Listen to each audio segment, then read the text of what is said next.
Advocate Abdul हकीम चांडियो पंहिंजे मज़लूमनि जी आवाज़ YouTube channel में अवां सां मुखातिब आहियां। अॼु सेनेट जी मुतालिक़ त उन जी चूंड सेनेटर्स जी कीअं थींदी आहे, उनखे मराद छा छा मिलंदा आहिनि ऐं उन जी मुदत केतिरी हूंदी आहे, उन जे मुतालिक़ मां सां ॻाल्हि ॿोल कंदुसि। जीअं त आर्टिकल 59 तहत उन में वज़ाहत थियल आहे त तव्हांजे सेनेटर्स जी कहिड़ी तरह चूंड थींदी ऐं आर्टिकल 62 ॿुधाए थो त जंहिं बि शहरी जी 30 साल उमिरि हूंदी त उहो सेनेट जी इलेक्शन जे लाइ एलिजिबल आहे, उहो इलेक्शन लड़ी सघे थो। सेनेटर्स के वोट ॾींदड़ सूबाई असेंबलियूं हूंदियूं आहिनि। सूबाई असेंबलियूं सेनेटर खे वोट ॾींदियूं आहिनि ऐं हर हिकु सूबे मां 23 सेनेटर चूंडिजी ईंदा आहिनि, जंहिंमें 14 जनरल सीटुनि ते हूंदा आहिनि।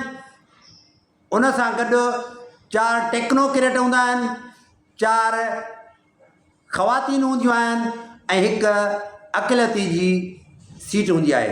अहिड़ी तरह पाकिस्तान में 66 जनरल सेनेटर्स चूंडिजी ईंदा आहिनि, 17 ख़वातीन चूंडिजी ईंदियूं आहिनि ऐं 17 टेक्नोक्रेट ऐं 4 अक़लियती मेंबर। इस्लामाबाद में जेके 2 सेनेटर चूंडबा आहिनि उन्हनि खे वोट ॾींदड़ क़ौमी असेंबली जा मेंबर हूंदा आहिनि। इहा ॻाल्हि वरी बि वज़ाहत करियां त इस्लामाबाद मां सेनेटर जेके चूंडबा उन्हनि खे वोट ॾींदड़ क़ौमी असेंबली जा मेंबर हूंदा आहिनि। बाक़ी सॼे पाकिस्तान में जेकी बि सेनेटर जूं चूंड थींदी आहे उन्हनि जी फ़ैसिला कुन वोट जेको हूंदो आहे उहा प्रोविंशियल असेंबलीज़ जो हूंदो आहे। मोहतरम साथियो, 6 सालनि जे लाइ 6 सालनि जे लाइ सेनेट जो मेंबर चूंडिजी ईंदो आहे। 3 सालनि खां पोइ अधु सेनेटर्स जेके आहिनि उहे हलिया वेंदा आहिनि ऐं ॿिया वरी उन्हनि जी जाइ ते इलेक्शन थींदी आहे, उहे माण्हू चूंडिजी ईंदा आहिनि जेकी सेनेट जो पंहिंजो मुदो पूरो कंदा आहिनि। उन जा मराद पघारूं अलाउंसिस हिकु सेनेटर जी 1 साल में अटकल 1 करोड़ रुपया थिए थी, जेका सरकार 1 करोड़ ताईं हिकु सेनेटर खे मुख़्तलिफ़ हेडनि में ऐं मदनि में पघार ॾींदी आहे। जॾहिं सेनेटर चूंडिजी थो अचे त उहो 6 साल रहे थो, माना 6 करोड़ रुपया उहो सेनेटर पंहिंजा उते मराहत हासिलु करे सघे थो। ताज़ो हींअर 16 जून ते नओं हींअर बिल पेश थियो आहे।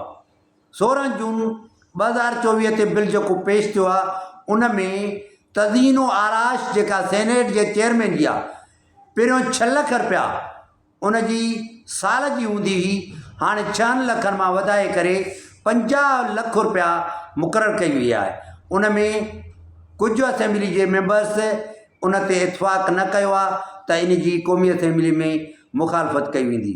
हिन मुल्क में सभई मराहत जेके आहिनि उहे सेनेटर्स लाइ, MNAs जे लाइ, MPs जे लाइ, मिनिस्टर्स जे लाइ, ऑफिसरनि जे लाइ, हितों जे मुल्क जे मथिएं क्लास जे लाइ आहिनि ऐं हेठियों क्लास जेको आहे सभिनी बुनियादी सहूलियतुनि खां महरूम आहे।